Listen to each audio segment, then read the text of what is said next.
45 ಕೋಟಿ ರೂಪಾಯಿ ಏನು ಮಹರ್ಷಿ ವಾಲ್ಮೀಕಿ ಹಗರಣದಲ್ಲಿ ಇವತ್ತು ಆ ಜನಾಂಗಕ್ಕೆ ಸಿಗಬೇಕಾದಂತ ರೊಕ್ಕ ಒಯ್ದು ಬಳ್ಳಾರಿ ಇಲೆಕ್ಷನ್ಕ ಆನ್ ಅಕೌಂಟ್ನಾಗ ಹೈದರಾಬಾದ್ನಾಗ ಕೆಲವೊಂದು ಬಂಗಾರ ಅಂಗಡಿಯಲ್ಲಿಯೋ ದಾರು ಅಂಗಡಿಯಲ್ಲಿಯೋ ಅರ್ಬಿ ಅಂಗಡಿಯಲ್ಲಿಯೋ ಇದನ್ನ ಕನ್ವರ್ಟ್ ಮಾಡಿ ಬಳ್ಳಾರಿ ಇಲೆಕ್ಷನ್ ತಂದು ಹಾಕುವಷ್ಟು ಕೆಟ್ಟ ಪರಿಸ್ಥಿತಿ ಬಂದರೆ ಇವಾಗ ಸತೀಶ್ ಜಾರಕಿಹೊಳಿ ಬಂದಾರ. ಒಂದು ವಾರ ಆಯ್ತು ಎಲ್ಲ ಬಾಗಲಕೋಟೆ ಎಲ್ಲ ಲಾಜಿಂಗ್ ಬುಕ್ ಮಾಡ್ಯಾರ. ಒಂದು 2,000 ಮಂದಿನ ಕರ್ಕೊಂಡು ಬಂದಾರ ಬೆಳಗಾವಿಯಿಂದ. 2 ತಿಂಗಳಾಯ್ತು.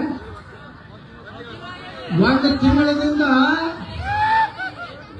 ಬಾಗಲಕೋಟೆ ಒಳಗ ಎಲ್ಲೆಲ್ಲಿ ರೊಕ್ಕ ಕೊಡಬೇಕನ್ನುವಂಥದ್ದು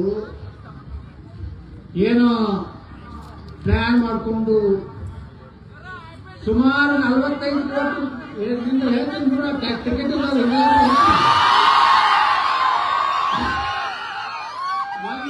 50 ಕೋಟಿ ಬಂತಂದ ಎಲ್ಲೆಲ್ಲಿ ನಮ್ಮ ಹಿಂದುಳಿದವರು ದಲಿತ ಬಂಧುಗಳ ಅಲ್ಲೆಲ್ಲಿ ರೊಕ್ಕ ಇಟ್ಟಾರ, ರೊಕ್ಕ ಹಂಚ್ತಾರ. ಈಗಾಗಲೇ ರೊಕ್ಕ ಹಂಚುವ ಕಾರ್ಯಕ್ರಮ ನಿನ್ನೆ ರಾತ್ರಿ ಸಿದ್ದರಾಮಯ್ಯವರು ಉದ್ಘಾಟನೆ ಮಾಡ್ಯಾರ. ರಿಬ್ಬನ್ ಕತ್ತರಿಸ್ಯಾರ.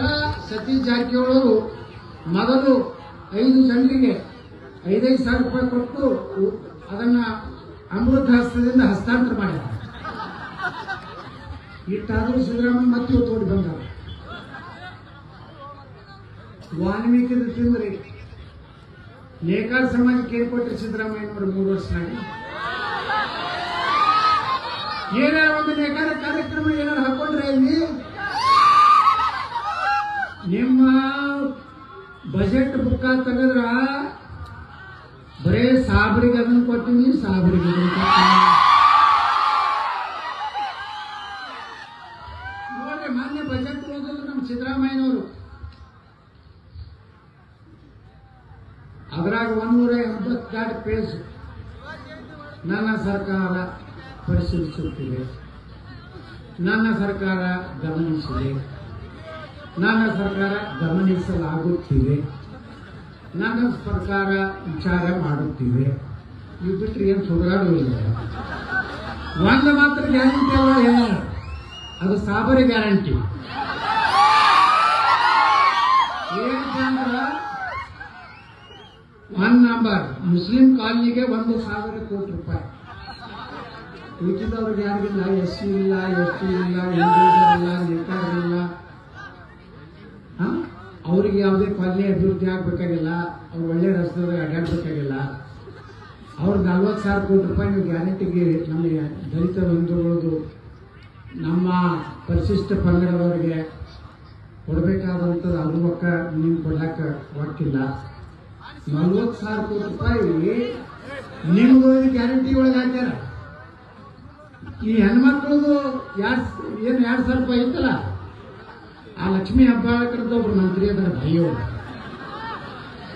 ಭಾಳ ಹುಷಾರ ಹೆಣ್ಮಕ್ಳು. ಅವರಿಗೆ DK ಶಿವಕುಮಾರ್ ಮಾರ್ಗದರ್ಶನ ಇಲ್ಲ. ಆ ಮಾರ್ಗದರ್ಶನ ಪ್ರಕಾರ ಹೆಂಗ ರೊಕ್ಕ ಪಲ್ಟಿ ಮಾಡಬೇಕು ಅನ್ನೋದು ಭಾಳ ಹುಷಾರ. ನೋಡ್ರಿ, ನಿಮ್ಗೆ ಜಾನ್ಯುವರಿದು ಫೆಬ್ರವರಿ ಕೊಟ್ಟರು 2,000, ಫೆಬ್ರವರಿದು ಮಾರ್ಚ್ ಕೊಟ್ಟರು, ಮಾರ್ಚದು ಏಪ್ರಿಲ್ ಕೊಟ್ಟರು, ಮೇ ಕೊಟ್ಟರು, ಮೇದು ಜೂನ್ದಾಗ ಕೊಟ್ಟರು, ಕಡೆಗೆಯಲ್ಲಿ ಬಂತು ನವೆಂಬರ್ ಬಂತು. ನವೆಂಬರ್ ಕೊಟ್ಟಂಗೆ ಮಾಡಿದ್ರು ಡಿಸೆಂಬರ್ ಹಾಕಿಬಿಟ್ರು. ನಿಮ್ಗೆ ಗೊತ್ತೇ ಆಗಲಿಲ್ಲ. 5,000 ಕೋಟಿ ರೂಪಾಯಿ ಗಳಮ್ಮ ಅವರು ವಿಧಾನಸಭೆ ದಾಖಲೆ ಚರ್ಚೆ ಮಾಡಿದ್ವಿ. ಇನ್ನೂ ಉತ್ತರ ಕೊಡ್ಲಿಕ್ಕಾಗಿಲ್ಲ. ರಾಜೀನಾಮೆ ಕೇಳಿದ್ವಿ ಆ ಹೆಣ್ಮಗಳು. ಏನು ಲಕ್ಷ್ಮೀ ಹೆಬ್ಬಾಳ್ಕರ್ ವಾದ ಮಾಡೋರು ಕಾಂಗ್ರೆಸ್ನ ಜಿಗದ್ ಮಾತಾಡ್ತಿದ್ರು. ಎತ್ತರ ಅಪಮಾನ ಲಕ್ಷ್ಮೀ ಹೆಬ್ಬಾಳ್ಕರ್ ಬಗ್ಗೆ ಏನೇನು. ಮುಂದೆ ಇಮಾಮರ ವೇತನ 6,000 ರೂಪಾಯಿಗೆ ಹೆಚ್ಚಳ. ಈ ಮಸೂದೆ ಮುಲ್ಲಾವು ಇರ್ತಾರಲ್ಲ, 5 ಸಲ ಓದಿರ್ತಾರೆ.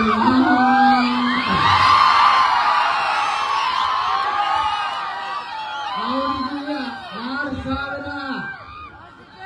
ಬನಶಂಕರಿ ಗುಡಿ ಪೂಜಾರಿಗೆ ಏನಾದ್ರು ಪಗಾರ ಕೊಡ್ತಾನೆ ಅಂದ್ರೆ ಬೀರಪ್ಪ ಗುಡಿಗೆ ಪಗಾರ ಕೊಡ್ತಾರ? ಸೇವಾಲಾಲ್ ಮಾಡೋದು ಗುಡಿಗೆ ಏನಾದ್ರು ಪಗಾರ ಕೊಡ್ತಾರ? ಹನುಮಪ್ಪನ ಗುಡಿಗೆ ಯಾರು ಪಗಾರ ಕೊಡ್ತಾನೆ ಸಿದ್ದರಾಮಣ್ಣ? ಮತ್ತೆ ಯಾರಿಗೆ ಕೊಡ್ತಾನೆ? ಮುನ್ನಾಗಳಿಗೆ 6,000. ಮುಂದ ಬಡ ಮುಸ್ಲಿಮರು ಮದುವೆಯಾಗಲು 50,000. ಒಂದಾದ್ರೆ 50,000, ಎರಡಾದ್ರೆ 50,000, ಮೂರಾದ್ರೆ 50,000, 4 ಲಕ್ಷ ರೂಪಾಯಿ. ಮುಂದೆ 25 ತೆಗಿಯತ್ತ. ಈಗಿದ್ದು ದಲಿತರೊಳಗೆ ಬರೋದಿಲ್ಲ. 40,000 ಕೋಟಿ ನೀವೇನು ಡೈವರ್ಟ್ ಮಾಡಿರಲಿಲ್ಲ. ಅದ್ರ ದಲಿತರಿಗೆ 1 ಲಕ್ಷ ರೂಪಾಯಿ ಕೊಡ್ಬೋದಾಗಿತ್ತಲ್ಲ, ಹಿಂದುಳಿದವ್ರಿಗೆ 1 ಲಕ್ಷ ಕೊಡ್ಬೋದಾಗಿತ್ತಲ್ಲ, ಯಾರಿಗೂ ಇಲ್ಲ.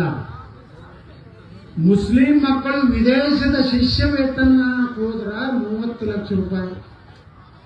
ಯಾರು SC ST 30 ಲಕ್ಷ ರೂಪಾಯಿ ಕೊಡ್ತಾರನ್ರಿ? ನಮ್ಮ ದಲಿತರು ಯಾರು ನಮ್ಮ ಕುರುಬ ಸಮಾಜದವರು, ನಮ್ಮ ನೇಕಾರ ಸಮಾಜದವರು ಯಾರಿಗೇನೆ 30 ಲಕ್ಷ ಐತ್ರೆ? ಇವತ್ತ ಇಂಥ ಕೆಟ್ಟ ಒಂದು ಮುಸ್ಲಿಂ ಸರ್ಕಾರ ಅವ್ರಿಗೆ ಎದಕ್ಕೆ ಕಳಿಸ್ತಾರೆ ಕೊಡ್ತಕ್ಕಂಥ ವಿದೇಶಕ್ಕೆ ಬಾಂಬ್ ಹೇಳಿ ತಯಾರು ಮಾಡುವುದಿಲ್ಲ.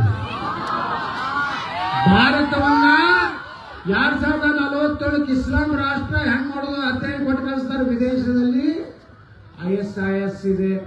ಇವತ್ತು ಜಗತ್ತಿನಾಗ ಎಲ್ಲರೇ ಇವರು ಸಮಾಜದಿಂದ ಯಾವ ದೇಶನಾಗ ಇಟ್ಲಿ ಪ್ರಧಾನಮಂತ್ರಿ ಹನುಮಗಳು ಹೇಳಿದ್ರು, ಒಂದೇ ಮಕ್ಕಳ ಬುರ್ಕ ಹಾಕೊಂಡು ಅಡ್ಡಾಡಿದ್ರೆ ಒದ್ದು ನಿಮ್ಮ ಊರಿಗೆ ಕಳಿಸ್ತಾರೆ ನೋಡಿ. ಏನು ಅವಾಜ್ ಮಾಡೋದಿಲ್ಲ ತಿಳಿದ್ರು, ಸುಮ್ಮನೆ ಇರಂಗಿದ್ರೆ ಏರಿ.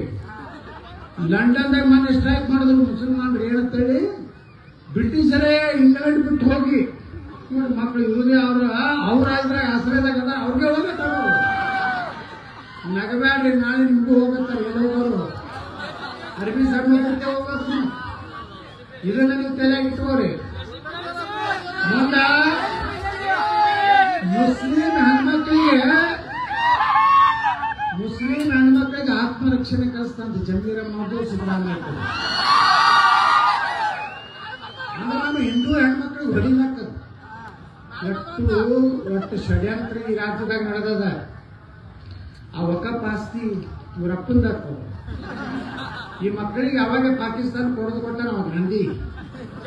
ನಿಮ್ಮದು ಏನಿದ್ರು ಇಲ್ಲಿ ಸುಮ್ಮದಿರಿ ನೀವು ಬಹಳ ವಕಫ್ ಬೇಕು ನಮಗೆ, ನಾವು ಹೇಳದಂಗೆ ಶರೀಯತ್ ಕಾನೂನು ಬೇಕಂದ್ರೆ ಸೀದಾ ಪಾಕಿಸ್ತಾನಕ್ಕೆ ಹೋಗ್ಬೇಕು. ಸಿದ್ದರಾಮಯ್ಯನವರ ನೀನು ಹೇಳಿದ್ರೆ 14 ಎಲ್ಲ ಮುಸಲ್ಮಾನರನ್ನ ಪಾಕಿಸ್ತಾನ ಕಳ್ಸಕ್ಕೆ ಸಾಧ್ಯ ಇತ್ತು ಅನ್ನೋದು ಕೇಳದಂತ. ನಾ ಸಿದ್ದರಾಮಯ್ಯನ ಹೇಳ್ತೀನಿ, ಯಾವ ಮಗ ಪಾಕಿಸ್ತಾನ ಜಿಂದಾಬಾದ್ ಅಂತಲ್ಲ, ಅವ್ರು ಪಾಕಿಸ್ತಾನ ಕಡೆ ಹೋಗ್ಬೇಕು, ಪೊಲೀಸ್ ಗುಂಡಿಗೆರೆ ಹೋಗ್ಬೇಕು. ಮುಸ್ಲಿಂ ಎಲ್ಲರಿಗೂ ಮುಸ್ಲಿಂ ಓಣಿ ಅದಾವಲ್ಲ, ಅಲ್ಲಿ ಒಂದೊಂದು ITI ಗೌರ್ಮೆಂಟ್ ITI ರೀ ಮಾತೇಶ. ಅಲ್ಲಿ ಸಾಬರೇ ಟೀಚರ್ಗಳು ಇನ್ಶಾ ಅಲ್ಲ ನೀವು ಅಲ್ಲೇ ಮುಂದ ಆಜಾದ್ ಸ್ಕೂಲ್ಗಳಿಗೆ ಅದನ್ನ PUC ವರೆಗೆ ಇರಿಸೋದತ್ತ. 100 ಉರ್ದು ಶಾಲೆ, 100 CBSE ಸ್ಕೂಲ್. ಬಡೇ ಮುಸಲ್ಮಾನ ಸ್ಕೂಲ್ ಅಂದ್ರೆ ಅವ್ರು ಎಂದೂ ನಮ್ಮ ಜನರಲ್ದಾಗ CBSE ಕನ್ನಡ ಕಲಿಯಾಕ ಅವ್ರ ತಯಾರಿಲ್ಲ. ಅವ್ರಿಗೆ ಉರ್ದು ಕಲಿಸ್ಬೇಕಂತ. ಉರ್ದು ನಮ್ಮ ದೇಶದ ಭಾಷೆ ಏನ್ರಿ? ಕೆಲವು ಮಕ್ಕಳು ಬಹಳ ಕನ್ನಡ ಪ್ರೇಮಿಗಳು ಅಂತ ಹೇಳ್ತಾರಲ್ಲ, ಇದ್ರ ವಿರುದ್ಧ ಹೋರಾಟ ಮಾಡಕತ್ತಾರಲ್ಲಿ. ಉರ್ದು ಆಗ್ತೈತಿ ಕನ್ನಡ ಶಾಲೆಗಳಿಗೆ ಸರಿಯಾಗಿ ಕಟ್ಟಡ ಕೊಡು, ಶಿಕ್ಷಣ 46 ಟೀಚರ್ ಬೇಕಾಗ್ಯಾರ. ಆದ್ರೆ ಇನ್ನೂ ತನ ಅಪಾಯಿಂಟ್ಮೆಂಟ್ ಮಾಡಕ್ಕೆ ಇಲ್ಲ. ಅಲ್ಲಿಂದ ಮುಸ್ಲಿಂ ಯುವಕರಿಗೆ 3 ಲಕ್ಷ ರೂಪಾಯಿ ಸ್ಟಾರ್ಟ್ಅಪ್ ಕೊಡ್ತಾರೆ. ಪಂಚರ್ ಅಂಗಡಿ ತೆಗಿಲಾಕ,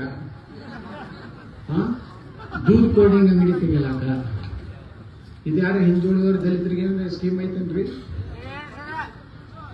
ಇನ್ನು ಮುಸ್ಲಿಂ ಮಕ್ಕಳಿಗೆ ವೃತ್ತಿಪರ ತರಬೇತಿ ಅವ್ರಿಗೆಲ್ಲ ಮೊನ್ನೆ ಜಮೀರ್ ಅಹ್ಮದ್ ಖಾನು ಅಲ್ಪಸಂಖ್ಯಾತ ಇಲಾಖೆಯಿಂದ 1,000 ಮುಸ್ಲಿಂ ಹುಡುಗರಿಗೆ PSI ಕೋಚಿಂಗ್ ಕೊಡ್ಲಾಕತ್ತಾನ. ನೀವೆಲ್ಲ ಎತ್ತರದಿಂದ ಇರ್ಬೇಕು. ಅವ್ರು ಎಷ್ಟು ಜಾಗೃತ ಆಗ್ತಾ ಇದ್ದಾರೆ. ಯಾವುದೇ ದಲಿತ SC ST ಕಾರ್ಪೊರೇಷನ್ ಇಂದ, ಬ್ಯಾಕ್ವರ್ಡ್ ಕಾರ್ಪೊರೇಷನ್ ಇಂದ, ಬಾಬು ಜಗಜೀವನರಾಮ್ ಕಾರ್ಪೊರೇಷನ್ ಇಂದ, ದೇವರಾಜ ಅರಸು ನಿಗಮ ಕಾರ್ಪೊರೇಷನ್ ಇಂದ, ಡಾಕ್ಟರ್ ಬಾಬಾ ಸಾಹೇಬ್ ಅಂಬೇಡ್ಕರ್ ಕಾರ್ಪೊರೇಷನ್ ಇಂದ ಎಲ್ಲರೂ ಇಂಥ ಟ್ರೈನಿಂಗ್ ಕೊಡ್ತಾರೆ ಅಂದ್ರೆ PSI ಗಳಿಗೆ ಅದು ವ್ಯವಸ್ಥಿತವಾಗಿ ಕರ್ನಾಟಕವನ್ನ ಇಸ್ಲಾಮೀಕರಣ ಮಾಡಬೇಕಂತ ಒಂದು ಷಡ್ಯಂತ್ರ ಸಿದ್ದರಾಮಯ್ಯ ಮಾಡ್ತಾ ಇರುವುದರಿಂದ ಇವತ್ತು ಜನ ಜಾಗೃತರಾಗ್ಯಾರ, ನಮ್ಮ ಹಿಂದೂಗಳು ಜಾಗೃತರಾಗ್ಯಾರ. ಅದಕ್ಕಿಂತ ಜನ ಸೇರ್ಲಾಕತ್ತೈತಿ ಸಿದ್ದರಾಮಯ್ಯವರೇ. ಮತ್ತೇನು ಬಸವನಗೌಡ ಬಳಿ ಏನು ಮಾತಿಲ್ಲ, ಮಂತ್ರ ಇಲ್ಲ, ಯಾವ ಬೇರೆ ಇಟ್ಕೊಂಡು ಅಡ್ಡಾಡಲಾಗಿಲ್ಲ. ಯಾರು ವಿಧಾನಸಭೆದಾಗ ಯಾರು ಮಾತಾಡ್ತಾರೆ ಹಿಂದೂಗಳ ಪರವಾಗಿ? ಇವತ್ತ ಈ ರಾಜ್ಯದಲ್ಲಿ ಗಣಪತಿ ಮೆರವಣಿಗೆ ಮೇಲೆ ಕಲ್ಲುಗಿತಾರೆ. ಗಣಪತಿ ಮೆರವಣಿಗೆ ಪೆಟ್ರೋಲ್ ಬಾಂಬ್ ಹಾಕ್ತಾರೆ. ಗಣಪತಿಯ ಮೆರವಣಿಗೆಗೆ ಅಡ್ಡ ಹಾಕ್ತಾರೆ. ಗಣಪತಿ ಮೈಕ್ ಹಚ್ಚಬೇಡತ್ತಾರೆ, ಡಿಜೆ ಹಚ್ಚಬೇಡತ್ತಾರೆ. ನಾ ವಿಧಾನಸಭೆಗಳು ಕೇಳಿದ ನಮ್ಮ ಸರ್ಕಾರಕ್ಕೆ, ಗೃಹ ಮಂತ್ರಿಗಳಿಗೆ, ನಮಗ ವರ್ಷಕ್ಕೆ ಒಂದು ದಿವಸ ಡಿಜೆ ಹಚ್ಚಿದ್ರೆ ಬೇರೆ ಆಗ್ತಕ್ಕಿಂತ ದಿನ 5 ಸಲ ಶಂಕ ಹೊಡಿತಾರಲ್ಲ, ಅದಕ್ಕೆ ನಮಗೆ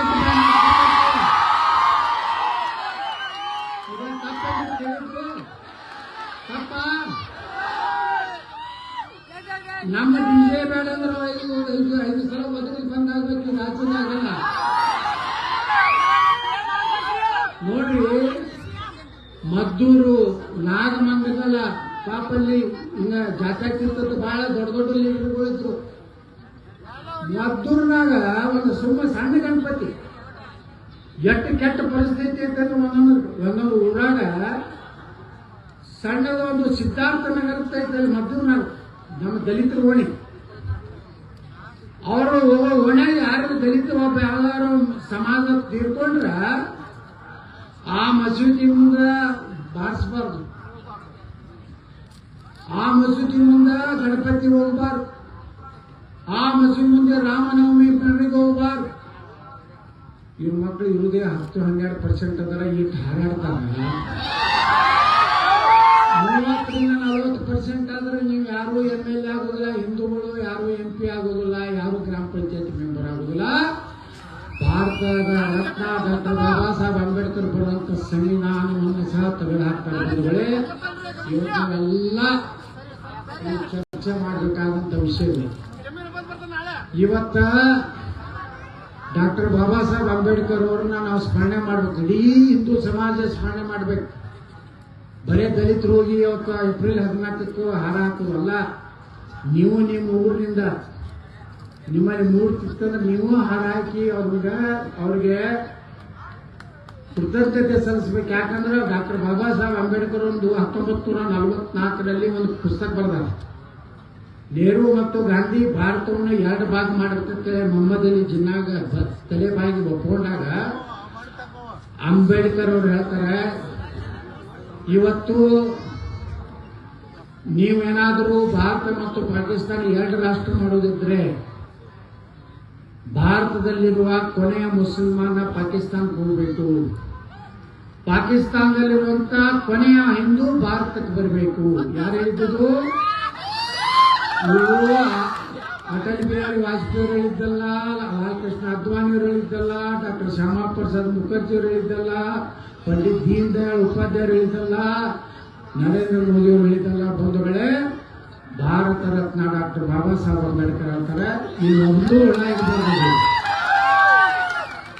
ಮುಂದೆ ಹೇಳ್ತಾರ ಅವರು, ಎಲ್ಲಿವರೆಗೆ ಮುಸ್ಲಿಮರು ಭಾರತದಲ್ಲಿರ್ತಾರೆ ಅಲ್ಲಿವರೆಗೆ ಭಾರತದಲ್ಲಿ ಶಾಂತಿ ಬರಲಿಕ್ಕೆ ಸಾಧ್ಯ ಇಲ್ಲ. ಯಾಕಂದ್ರೆ ಅವರು ಎಂದೂ ರಾಷ್ಟ್ರವನ್ನ ನಮ್ಮ ದೇಶಕ್ಕೆ ಒಪ್ಪುವುದಿಲ್ಲ. ತಮ್ಮ ಧರ್ಮನೇ ಶ್ರೇಷ್ಠ, ತಮ್ಮ ಪುರಾಣ ಶ್ರೇಷ್ಠ ಅಂತ ಹೇಳ್ತಾರೆ. ಮುಂದುವರೆದವ್ರು ಹೇಳ್ತಾರೆ, ಭಾರತದಲ್ಲಿ ಅವ್ರು ಯಾವಾಗಲೂ ಕಿತಾಪತಿ ಮಾಡ್ಕೋತಿರೋರೆ, ಕಲ್ಲು ಒಕ್ಕೋತಿರೋರೆ, ನೀವು ಊಟ ಮಾಡಿ ಮನೆ ಮಕ್ಕೋತಿ ನೀವು ಇರೋರೆ. ಯಾಕಂದ್ರೆ ನೀವು ಯಾರು ಕಲ್ಲು ಹೋಗೋದನ್ನ ದೊಡ್ಡ ಓಡ್ತೀವಿ. ಅವ್ರು ಹಾಗೆ ನೋಡೋದಿಲ್ಲ. ನಿನ್ನೆ ಇವತ್ತು ಹುಬ್ಳಿಗೆ ಹೋಗಿದ್ಯಾ, ಹಿಂದೂ ಹೆಣ್ಮಗಳು ಒಬ್ಬಕ್ಕಿನ್ನ ಜಿಮ್ಮಿಗೆ ಹೋದಾಗ ನಶೆದು ಎನ್ನು ಸೇರಿಸಿ ನೀವು ಮ್ಯಾಗ ನಿಂತ್ಕೊಂಡು ಮಾತಾಡ್ಬೇಡ, ಇಲ್ಲಿ ತಳಗಿಳಿದು ಹೋಗು. ನಶೆ ಏರಿಸಿ ಆ ಹೆಣ್ಮಗಳನ್ನ ಅತ್ಯಾಚಾರ ಮಾಡಿಲ್ಲ. ಮತ್ತು ನೋಡಿ ಎಷ್ಟು ಧೈರ್ಯ ನಮ್ಮ ಮಕ್ಕಳಿಗೂ ನಿನ್ನೆ ಬಂದು ಅವ್ರ ಮನೆ ಮೇಲೆ ಕಲ್ಲು ಹೋಗುದು ಹೊರಗೆ ಬಾ ಹಾಕಿದ್ರು ಹೊರಗಡೆ ಕಳಿಸ್ತಿಲ್ಲ ಅಂತ ಹೇಳಿ ಕೇಳ್ತಾರೆ. ಹಿಂದೂ ಯಾರು ಪೊಲೀಸರು ಏನೂ ಮಾಡಲಾಗ್ಯಾರ ಅವ್ರು. ಯಾಕಂದ್ರೆ ಈ ದರಿದ್ರ ಸರ್ಕಾರ ಐತಿ, ಅವ್ರನ್ನ ಏನ್ ಮಾಡ್ಬೇಕು? ಹಿಂದೂಗಳ ಹೆಣ್ಮಕ್ಳ ರಕ್ಷಣೆ ಆಗ್ತಾ ಇಲ್ಲ. ಇವತ್ತು ಹುಬ್ಬಳ್ಳಿಯಲ್ಲಿ ಎಷ್ಟೋ ಮಂದಿ ಇವತ್ತ ಹೆಣ್ಮಕ್ಳು ಸುಮಾರು ನೋಡಿ, ನೀನೇ ಒಂದು ಮರಾಠ ಸಮಾಜ ಹೆಣ್ಮಕ್ಳು ಲವ್ ಜಿಹಾದ್ ಆಗಿದೆ. ನೀವೆಲ್ಲ ಹೆಣ್ಮಕ್ಳು, ನಾವು ಹಿಂದೂ ಯುವಕರು ನಮ್ಮ ಹೆಣ್ಮಕ್ಳು ಜಾಗೃತಿ ಇರಬೇಕು. ಎಲ್ಲಿ ಏನ್ ನಡೀತೈತಿ ಶಾಲಾ ಕಾಲೇಜಿನಲ್ಲಿ. ಯಾಕಂದ್ರೆ ಇವತ್ತು ಪರಿಸ್ಥಿತಿ ಬಹಳಷ್ಟು ಅವ್ರದ್ದು ಹೊಟ್ಟೆ ಗುರಿ ಏನೈತಂದ್ರೆ ಹಿಂದೂ ಹೆಣ್ಮಕ್ಕಳನ್ನ ಲವ್ ಜಿಹಾದ್ ಮಾಡಿ ಸರ್ಭ್ರಷ್ಟನಾಗ ನೋವು ಮಾಡ್ಕೊಂಡು ಲಗ್ನ ಆಗೋದು, 4-5 ಮಕ್ಕಳು ತೆಗೆದು ಅವ್ರಿಗೆ ತಲಾಕ್ ಕೊಡೋದು. ಮುಂದೊಂದು ಏನ್ ಕಳಿಸ್ತಾರೆ ಗೊತ್ತಿದ್ದಾನೋ, ಇರಾಕ್ ಇರಾನ್ IS ಮಾರಾಟ ಮಾಡ್ತಾರ. ವ್ಯಾಪಾರ ದನ ಹೆಂಗ್ ಮಾಡ್ತಾರಲ್ಲ, ಸಂತ್ಯಾಗ ಕುರಿ ಮಾರ್ದಂಗೆ ಮಾರಿ ಇವತ್ತು ಅದಕ್ಕೆ ಎಲ್ಲದಕ್ಕೂ ಕೂಗಿದ್ರೆ ಯಾವ ಕ್ಯಾಪ್ಟಿದ್ದು ಕೂಗಿದ್ದು ಆ ತಿಮ್ಮಾಪುರ ದಾರು ಬಿದ್ದಿರ್ಬೇಕು ವರ್ಷ. ಅದಕ್ಕೆ ಇದೆಲ್ಲ ಬಹಳ ಕಠಿಣ ಇದೆ ನಮ್ಮ ಸಮಾಜ. ಇವತ್ತು ನೀವು ಇಲ್ಲಿ ಸೇರಿರಲಿಲ್ಲ, ನಮ್ಮ ಸಿದ್ದರಾಮಯ್ಯ ಹೇಳ್ತಾರೆ, ಈಗ ನೀವು ಇಲ್ಲಿ ಬಂದವರು ಒಂದು 10 ಓಟ್ ಹಾಕ್ಸಿದ್ರಂದ್ರೆ ಚರಂತಿ ಮಟ್ಟ 50,000 ಲೀಡ್ ಹಾಕ್ಸ್ಬಾರ್ದು. ಚರಂತಿ ಮಟ್ಟ ಕೆಲಸ ಮಾಡ್ಯಾರ ಇಲ್ಲ? ಈ 3 ವರ್ಷನಾಗ 8 ಕೆಲಸ ಆಗ್ಯಾವು ಆಗ್ಯಾವ? ಏನಾರ ಆಗ್ಯಾವ?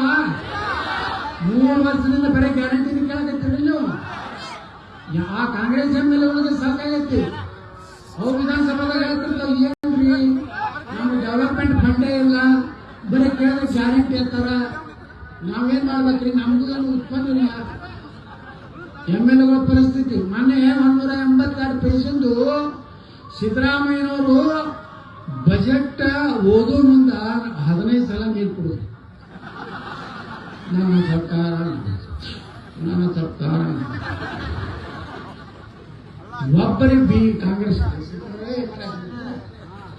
ಒಬ್ಬರಿಗೆ ಕಾಂಗ್ರೆಸ್ ಎಮ್ಮೆಲ್ಲೆ ನಮ್ಮ ಸಿದ್ದರಾಮಯ್ಯ ಒಳ್ಳೆ ಬಜೆಟ್ ಕೊಟ್ಟ ಒಬ್ಬರನ್ನ ಮೇಯಿಸ್ಕೊಟ್ಟಿದ್ರ ಒಬ್ಬರು ಅವು ಹಿಂಗೆ ನೀತಿ ಮಾಡಕತ್ತಿದ್ರು.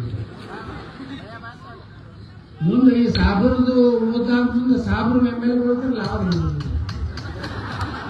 ಇವೆಲ್ಲ ಹಿಂದೂಗಳ ಎಮ್ಮೆಲ್ಲೆ ಉಳಿಸ್ಬೇಕು ಗೊತ್ತಿದ್ದು. ಅಂದ್ರ ಸಿದ್ದರಾಮಯ್ಯನವರ ಸರ್ಕಾರದ ಬಗ್ಗೆ ಅವರ ಎಮ್ಮೆಲ್ಲೆಗಳ ಸಮಾಧಾನ ಇಲ್ಲ. ನಾವು ವಿಧಾನಸಭೆಗೆ ಎದುರು ಹೋಗಿರ್ತೀವಪ್ಪ, ನಾ ಎಮ್ಮೆಲ್ಲೆ ಇದ್ದೀನಿ ವಿಧಾನಸಭೆದಾಗ. ನಾವು ಸಿದ್ದು ಸೋದರಿ ಎಮ್ಮೆಲ್ಲೆ ಅದ. ನಮ್ದು ಕೆಲಸ ಏನು ವಿಧಾನಸಭೆ ಒಳಗ? ಕಮತಿಗೆ ನಗರ ಅಭಿವೃದ್ಧಿ ಆಗ್ಬೇಕು. ಈ ಕಡೆ ಭಾಗದ ಯಾವುದೋ ನೀರಾವರಿ ಮಾಡಿದ್ದು ಬಂದ್ ಇದು ಇಲ್ಲೇ ಸಿರೂರು ಇಲ್ಲಿದೆ ಅಲ್ರಿ, ಭಗವತಿ ಸಿರೂರು 40,000 ಎಕರೆದ್ದು ಏಕ ನೀರಾವರಿ. 40,000 ಎಕರೆ ನೀರಾವರಿ ವೀರಣ್ಣ ಚಲಂತಿ ಮಟ್ಟರು ಅದನ್ನೆಲ್ಲ ನೋಟಿಫಿಕೇಶನ್ ಮಾಡಿ ಟೆಂಡರ್ ಮಾಡಿಸಿ ಎಲ್ಲ ಮಾಡಿಸಿದ್ವಿ. ವರ್ಕ್ ಆರ್ಡರ್ ಆಗಿತ್ತು, ಕೆಲಸ ಇಲ್ಲ. ಇದನ್ನ ಪ್ರಶ್ನೆ ಕೇಳಬೇಕಿಲ್ಲ ಬಿಟ್ಟಿವ್ರು. ಇವ್ರು ಕೇಳಪ್ಪ ಅಂದ್ರ ನನ್ನ ಹೆಂಡತಿ ಮಕ್ಕಳಿಗೆ IPL ಟಿಕೆಟ್ ಬೇಡ. ನೀವೇನು IPL ಟಿಕೆಟ್ ಸಲ ನಮ್ಗೆ ಎಮ್ಮೆಲ್ಲೆ ಮಾಡ್ರಿ. ನಮ್ಮ ಸಿದ್ದು ಸೌದಾರ ಅದಾರ, ಎದ್ದು ನಿತ್ರ ನೇಕಾರ ಸಮಸ್ಯೆ ಬಗ್ಗೆ ಮಾತಾಡ್ತಾರ, ನೇಕಾರ ಬಗ್ಗೆ ಕಣ್ಣೀರ್ ಹಾಕ್ತಾರ. ನಮ್ಮ ನೇಕಾರರಿಗೆ ಸರಿಯಾಗಿ ವಿದ್ಯುತ್ ಪ್ರಾಬ್ಲಮ್ಗಳಿಗೆಲ್ಲ ಅವ್ರ ಆರ್ಥಿಕ ದುಸ್ಥಿತಿ ಆಗೈತಿ. ಸರ್ಕಾರನೇ ನೇಕಾರನೇದಂತ ಸೀರೆಗಳನ್ನು ಖರೀದಿ ಮಾಡಬೇಕು, ಎಲ್ಲ ಬಡವರಿಗೆ ಹಂಚ್ಬೇಕಂತ ಹೇಳಿ ಪಾಪ ಒದರ್ತಾರ. ಆ ಕಡೆ ಯಾವುದೂ ಲಕ್ಷ್ಯ ಇಲ್ಲ. ಈಗ ಬರೋಣ ಭಾಷಣ ಮಾಡ್ತಾರ, ರೈತ ನೇಕಾರರು ಅಭಿವೃದ್ಧಿ ಆದ್ರೆ ನಾನು 2